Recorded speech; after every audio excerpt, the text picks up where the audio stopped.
Hello everyone, I Jhalak Patel, Assistant Professor at LG Institute of Engineering and Technology in the Department of Electronics and Communication. Welcomes you to the session of Power Electronics. Today I am going to discuss about Unit 3, that is choppers, with topic step down chopper. So let's start the session.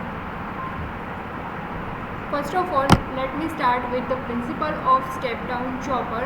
So first of all, consider the block diagram of basic step down chopper. So here you can see that the original supply voltage is DC voltage and it is converted into the variable DC with connected across the load. And here please note that the load is purely resistive load, that's why over here only resistor is connected. Chopper is connected and through it the I0 current is passing. Because of this type of arrangement, the waveform can be like this. Here you can note that when the switch is on, or we can say that when the chopper is on, or when the chopper is as a on switch or as a on state, then you can see this on waveform, means positive waveform across it. So it gives us the T on time across the chopper. Now because chopper is acts as a switch, and if it acts as a off switch or in a off state, then you can note that the time period is off. It has the amplitude of voltage as 0 level. So it can be either positive V volt or either 0 at a time. So this is the principle of the step down chopper, that it has the positive value V or either 0. So this is the basic step down chopper. Now let's start with the analysis of this step down chopper. So for the analysis, first of all, here as I discussed that when switch 1 is closed, the T on time is noted and its input voltage appears across the load. Then when the switch is open, voltage is 0 and it gives us the off time, means T off time. Now average load voltage. Average load voltage, it is given by VLDC. So VLDC is equal to 1 upon T integration from 0 to T on time V0 dt, means 1 upon T 0 to T on time. Why we take the 0 to T on time? Because in that time period only we get the waveform, otherwise it is 0. That's why the integration is from 0 to T on time period for V0, because V0 is our variable voltage. So 1 upon T 0 to T on time V0 dt.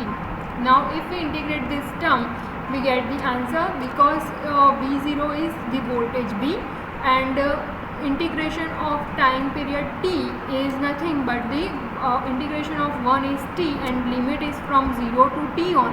That's why here T on upon T into V will appear for the load, average load voltage. So this is the VLDC.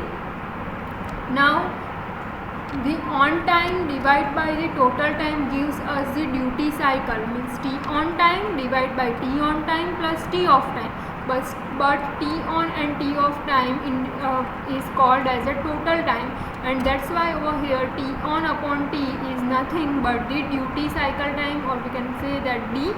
So here this T on upon T is denoted by D. So it is VLDC is equal to D into V volt. Now let's take another parameter, that is average load current. We already discussed about the average load voltage. Now how to find out average load current from the average load voltage? So it is given by ILDC is equal to VLDC upon R, means V upon R. So it is equal to dV upon R. Duty cycle times voltage divided by R. So it gives us the average load current. Now the RMS value of output voltage. For the RMS value of output voltage, you have to take the square of the voltage and you have to take the square root of that particular value, means V square raised to 1 by 2.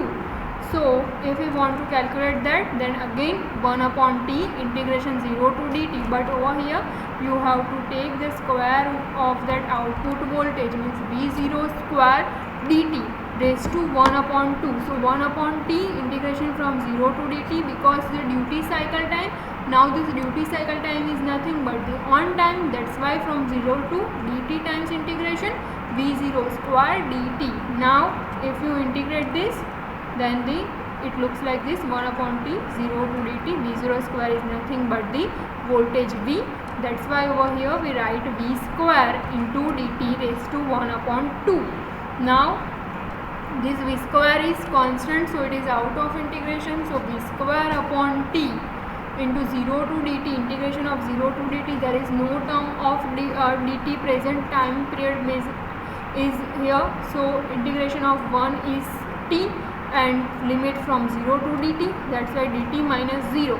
So it is V square upon t into dt raised to 1 upon 2. This t and t will be cancelled out, so the remaining term is root d into V.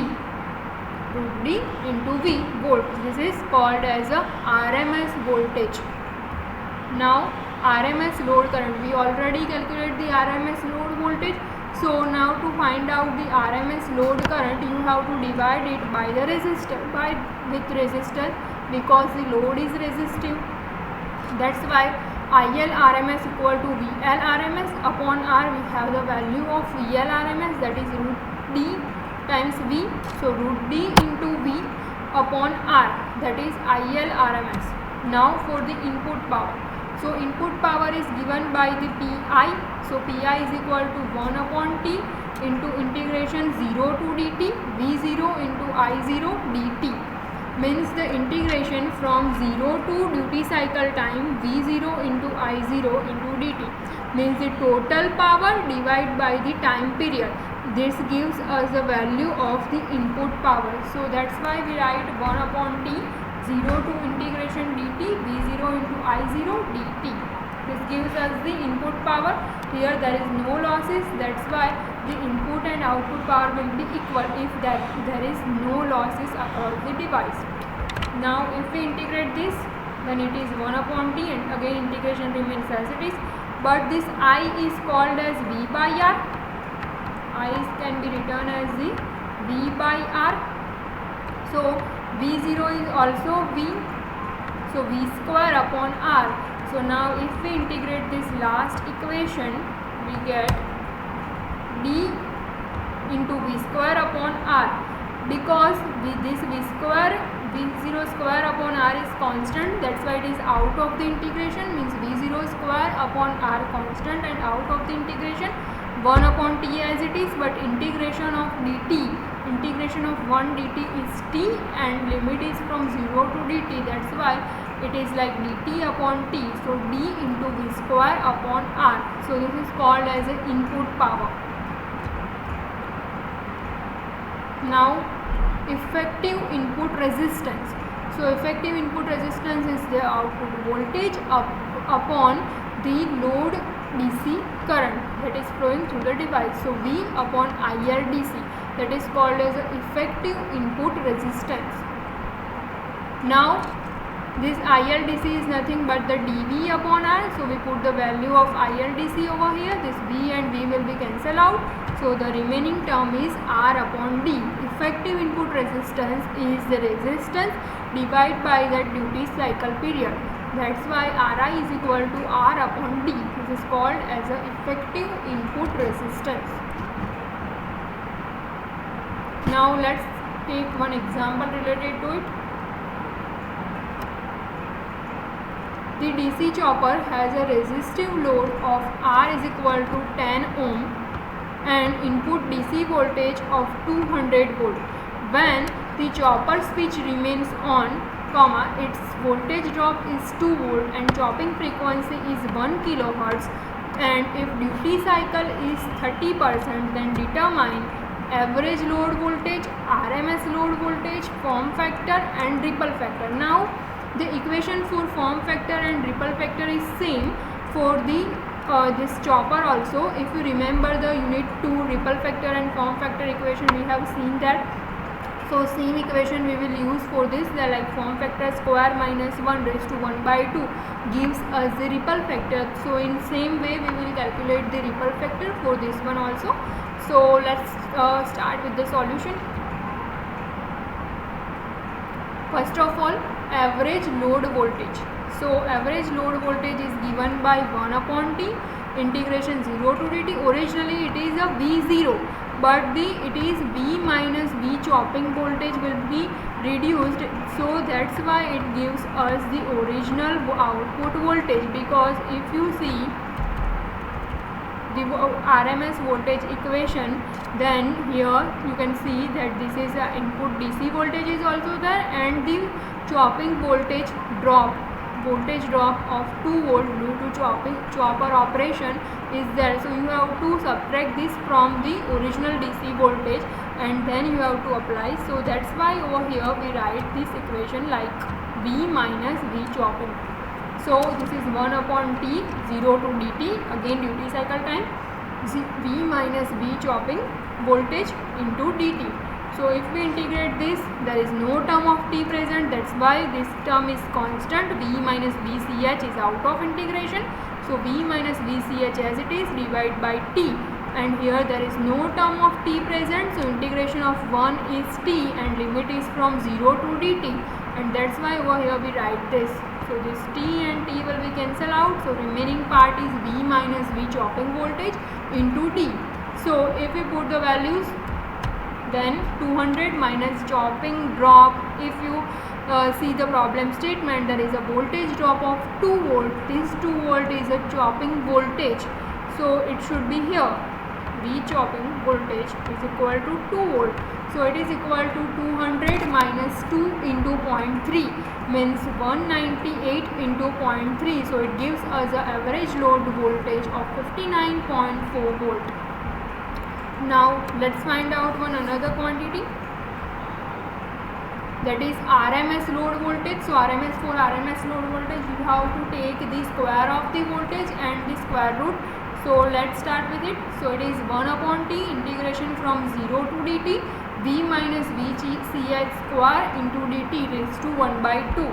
So 1 upon T as it is, integration from 0 to dt is there, and V minus VCH square dt raised to 1 by 2. So again V minus VCH square is out of the integration, T as it is, integration from 0 to dt, dt is integration of 1 is T and limit is from 0 to dt, so dt raised to 1 by 2. So this T and T will be cancel out, so the remaining term is V minus VCH square into D raised to 1 by 2. So it is root D into V minus VCH. So root D, if you note the problem statement, then there is a duty cycle of 30% is given. 30% means 30 upon 100 means 0.3 is our D value. That's why over here we write under root 0.3. Why under root 0.3? Because D raised to 1 by 2 is there.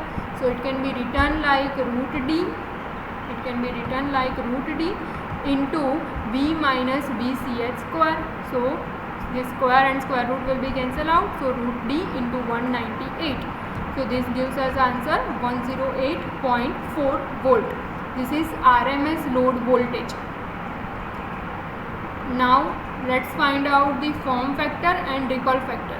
So form factor is given by RMS voltage divided by the DC voltage. So RMS voltage is equal to 108.4, that is given, and upon the DC voltage means 59.4. So this gives us the answer 1.824. In the percentage form it is 182.45% for form factor. Now if we have the value of form factor, then we can find out the ripple factor, but ripple factor should be as minimum as possible, because as there is more ripple then the more fluctuations in the waveform, so ripple factor should be as minimum as possible, and it is given by the equation form factor square minus 1 raised to 1 by 2. So if we apply the equation for the ripple factor, then it is form factor square minus 1 raised to 1 by 2. If we put the values, then it is 1.527. So this is the answer for ripple factor. So this one is the one example for related to it. In the next session we will take this one example number 2.